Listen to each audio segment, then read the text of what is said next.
선생님들 안녕하세요. 1차 발표가 하루 남았네요. 오늘 많이 긴장되시죠? 그동안 고생 많이 하셨는데 다들 좋은 결과 있으시기를 바랍니다. 내일 1차 발표가 나면 선생님들께서 이제 본격적으로 2차 준비를 하실 건데요. 앞으로 시간이 없는 임고생을 위한 2차 준비 팁 5가지를 준비해봤습니다. 첫 번째, 시책 자료 하나는 꼭 보세요. 시책 자료 이미 보고 계신 분들도 있고 많은 분들이 기본적으로 시책 자료는 보시는데요. 시간이 없다면 그 중에서도 뭘 봐야 할까 고민이 되시죠? 경기도 같은 경우에는 경기교육 기본계획을 보시고 업무 계획을 추가로 많이 보시는데요. 제가 생각하기에는 주요 업무 계획만 보셔도 충분합니다. 주요 업무 계획 안에 375페이지에 달하기 때문에 그 안에 기본 계획이 들어가 있습니다. 맨 앞부분에 기본 계획이 20페이지 정도 들어가 있고요.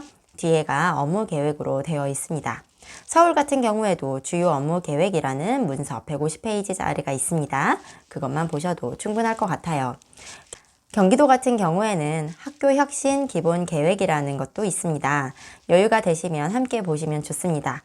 왜냐하면 경기도 같은 경우엔 학교 혁신을 굉장히 특히나 더 강조하는 지역이기 때문이죠. 강원도 같은 경우에도 학교 혁신 기본 계획이 따로 있습니다.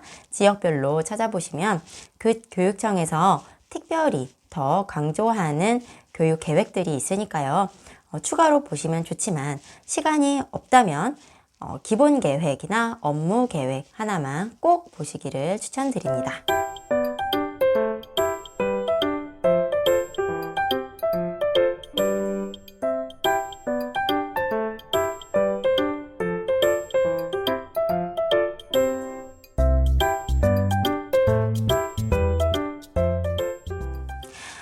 경기도 교육청에서 찾으실 수 있는 경기교육 업무 계획에서 그 375페이지짜리 중에 무엇을 봐야 되냐, 이걸 다 봐야 되냐? 절대 그렇지 않죠? 주로 보셔야 될 부분들은 큰 제목과 과제, 업무명들을 보시면 됩니다. 맨 앞에 기본계획 15페이지에서 20페이지 정도 있는 부분 반드시 보시고 그 뒷부분에 자세한 업무계획들이 나와 있는데요.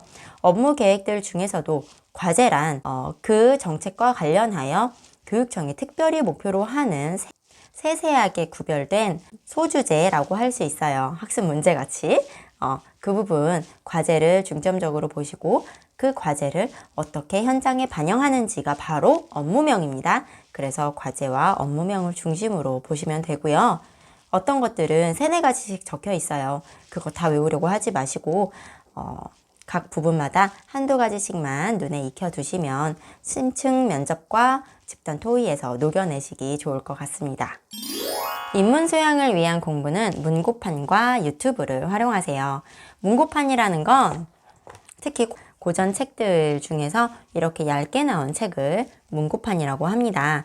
아주 방대한 양과 아주 심오한 내용의 원본을 이렇게 축약형으로 만들어 놓은 책인데요. 에밀 같은 경우에도 완역본은 굉장히 두꺼워요. 저도 그거 실물은 봤지만 읽어보지는 못했는데요. 문고판으로 보시면 150페이지 정도로 축약된 에밀을 원래 루소가 적은 문체와 내용에 크게 어긋남 없이 이해하시기 좋게 쉽게 읽으실 수 있습니다. 저도 에밀을 이 책으로 먼저 완독을 하고 그 다음에 좀 더 두꺼운 책으로 완독을 했는데요. 입문 소양이 중요한 교육청들에서 심층 면접이나 2차 시험을 준비하실 때 책을 읽을 시간이 없다라고 하시면 문고판을 적극적으로 이용해 보시면 좋습니다. 자기가 직접 전체를 다 읽고 느끼는 것이 더 정확하고 남는 것도 더 많으니까요. 많은 선생님들이 책 추천을 해달라고 하시는데요. 저는 단연 에밀을 추천을 해드립니다. 선생님들의 성향에 따라서 선생님들이 추구하는 자기 가치관에 따라서 특별히 추천을 따로 해드리는 책들도 있지만 대표적으로 하나만 꼽으라고 하면 에밀인데요. 왜 에밀이냐면 에밀 책 안에는 루소의 교육관이 가득 담겨 있는데 교사는 어떠해야 한다라는 내용들이 특별히 많습니다. 그래서 교사로서 와닿는 내용들도 많고 선생님들도 에밀을 읽어보시고 거기에서 와닿는 구절 몇 개를 자기 걸로 하셔서 심층 면접과 집단 토의에 녹여내시면 굉장히 전문적이고 또 내실이 있는 그런 이미지를 주실 수 있을 것 같습니다. 그래서 에밀 꼭 읽어보셨으면 좋겠고요. 얇기 때문에 하루에 몇십 페이지 안 읽으셔도 충분히 2주 안에 다 읽어보실 수 있습니다. 한번 문고판으로라도 꼭 읽어보세요. 다음으로 유튜브도 활용하실 수 있는데요. 유튜브는 북튜브들도 아주 잘 돼 있고요. 인문 관련 분야의 전문가들께서 하시는 유튜브들도 많기 때문에 하루에 10분에서 30분 정도 자기 전에나 쉬실 때 들어보셔도 나보다 더 많이 배운 사람들이 쉽게 설명해 주는 내용들이기 때문에 분명히 기억에 남는 것들이 있습니다. 그래서 남은 20여일 동안 선생님들께서 시간이 되실 때 틈틈이 유튜브를 활용을 해보시면 좋을 것 같아요. 저도 선생님들하고 에밀과 데미안 또 이슈 관련 내용들, 자유론 이런 것들도 함께 다룰 예정이니까 참고하시면 좋을 것 같고요. 세 번째, 스터디 그룹을 하는 만큼 자기 시간도 반드시 필요합니다. 2차도 1차만큼 아웃풋을 하려면 인풋이 충분히 되어야 합니다. 그런데 제가 윤고 준비하시는 여러 선생님들께 듣기로는 정말로 스파르타식으로 하시는 분들이 많은 것 같아요. 워낙 유형이 다양하고 어렵기 때문에 실제로 말을 해보고 피드백을 받는 그런 과정들이 굉장히 중요한 시험이죠. 하지만 2차는 1차를 통과한 사람들끼리의 게임이기 때문에 선생님들끼리 합격문 앞에서 생사가 갈리는 그런 각박한 현실 속에서 더 예민하고 스트레스가 극심해질 수 있습니다. 특히 유형들이 다양하고 자신의 내면과 그런 전문성이 정말로 1차보다 훨씬 더 심층적으로 표현이 되어야 하는 유형들이 많기 때문에 굉장히 부담이 되죠. 다른 사람들하고 말로 토의를 하고 다른 사람들 앞에서 심층적으로 면접을 본다는 게 얼마나 스트레스를 받는 일이에요. 그럴수록 자기 시간을 가지고 스트레스 관리를 하는 것이 매우 중요합니다. 또 제가 앞에서 첫 번째, 두 번째에서 말씀드린 것처럼 시책과 또 인문 소양에 관한 내실을 쌓으시면 실제로 말을 하실 때도 유연한 사고를 하시면서 풍성한 말씀을 하실 수 있을 거예요. 저도 2차 준비할 때 제가 존경하는 교육 전문가들의 인터뷰 같은 것들을 많이 참고를 했는데 2차 시험 볼 때 말하라는 내용이 너무 많아서 너무 당혹스럽고 시간은 가고 있을 때 급하니까 제가 평소에 접했던 그런 것들이 순식간에 딱 생각이 나더라고요. 그래서 그런 것들을 막 얘기를 했더니 시간이 가지수를 정확하게 채우면서 딱 맞았습니다.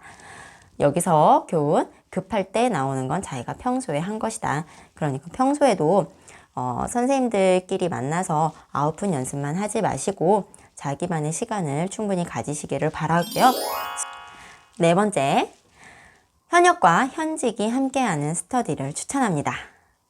제가 현직으로서 서울 시험을 다시 준비할 때 가장 힘들었던 것 중에 하나가 1차도 2차도 모두 스터디를 구하는 거였어요. 현직이라고 하면 게다가 시험 본 지 5년이 됐다고 하니까 현역 선생님들이나 N수생 선생님들이 도움이 안 될 것 같다고 안 껴주시더라고요. 하지만 현직 선생님들에게는 고유의 유창성과 현장의 경험이 있죠. 현역 선생님들이나 N수생 선생님들이 현직 선생님들과 함께 하시면 그만큼 시너지가 나타날 수 있습니다. 저도 2차 준비할 때는 현역 선생님을 한 분 구해서 같이 했는데요. 초인공 카페에 글을 올렸더니 마음 좋으신 현역 선생님 한 분이 응해주셔서 둘이서 같이 2차 준비를 했습니다. 그렇게 되면 현역은 최신 정보와 자료를 현직에게 같이 공유해 줄 수 있고 현직은 현직 특유의 유창성과 경험으로 도움이 서로 될 수 있기 때문에 굉장히 좋은 조합이거든요. 그러니까 현직 선생님들 너무 피하지 마시고 같이 껴주시고요. 기회가 되신다면 현역 선생님들만 모인 스터디, 현직 선생님들만 모인 스터디 같이 조인을 해서 하시는 것도 굉장히 좋을 것 같습니다. 또 시간이 없을수록 인원이 많은 것보다는 2명에서 4명 정도로 하시기를 추천을 드려요. 물론 그렇게 되면 집단 토의 같이 여러 사람이 필요한 연습은 하기가 힘들죠. 그러니까 주말에 다른 스터디와 함께 조인을 하시는 걸 추천을 드립니다. 저도 현역 때 스터디원 4명이서 평소에 연습을 하다가 주말에 다른 스터디원들하고 같이 심층 면접과 수업 실현 연습을 다수가 보는 가운데 연습을 하면서 좀 현장감을 길렀고요. 현역 선생님하고 할 때는 둘이서 하니까 아무래도 서로 말을 하는 내용 기회가 많고 서로 봐줄 수 있는 기회가 많기 때문에 훨씬 더 없는 시간을 효율적으로 쓰는 데 도움이 됐던 것 같아요. 그러니까 다른 스터디와 조인을 하더라도 원 스터디원은 너무 많이 구성하지 마시고 남은 시간 동안 아직 스터디 못 구하신 분들이나 스터디 바꾸려고 하시는 분들이 있으니까 마음 맞으시는 몇 분끼리 작은 규모로 만들어서 하시는 거를 추천드립니다.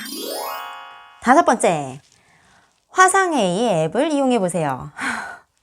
혼자 하시는 분들 걱정 많으시죠? 또 스터디원이 있는데 너무 멀어서 같이 자주 만나기 힘드신 분들, 저도 현직으로서 서울 준비할 때 같이 하신 선생님이 너무 멀어서 만나기가 힘들었어요. 그래서 일주일에 3번 이 정도밖에 못 만났거든요. 주말에 1번 만나고, 그래서 일주일에 2-3번씩 밖에 못했어요. 그럴 때 화상회의 프로그램을 사용을 하시면 굉장히 좋습니다. 특히 요즘 줌이라는 화상회의 프로그램이 아주 쓰기 편하고 질이 좋거든요. 그래서 그거를 활용을 하시면 카페에서 마음 맞는 사람들끼리 시간 정해서 그 회의 줌 안에서 만나셔서 집단 토의 연습하시고 심층 면접도 2-3명이나 같이 이렇게 화상회의로 연습을 하시면은 시간 절약도 되고 물리적인 제약도 뛰어넘는 연습을 하실 수 있을 것 같아요. 저도 지금 마음으로는 여유가 되면 선생님들 신청을 몇 번 받아서 혼자 하시는 분들 몇 번 받아서 줌 화상회의 앱으로 집단 토의 연습을 조금 도와드리고 싶은데요. 줌 사용법은 아주 쉽습니다. 메일 주소만 입력하고 가입만 하시면 다른 사람들을 호스트로서 미팅에 초대할 수 있어요. 그러면 초대받은 사람은 그 URL을 클릭만 하면 참여할 수 있습니다. 아주 편하고요. 사용법도 유튜브에서 줌 사용법 검색하시면 5분에서 10분짜리 하나만 보시면은 아주 쉽게 따라 하실 수 있으니까 꼭 활용을 해보세요. 지금까지 시간이 없는 임고생들을 위한 2차 준비 팁 말씀드렸습니다. 2차 시험 마무리 잘하셔서 꼭 합격하시기를 제가 응원하겠습니다. 선생님들 감사합니다.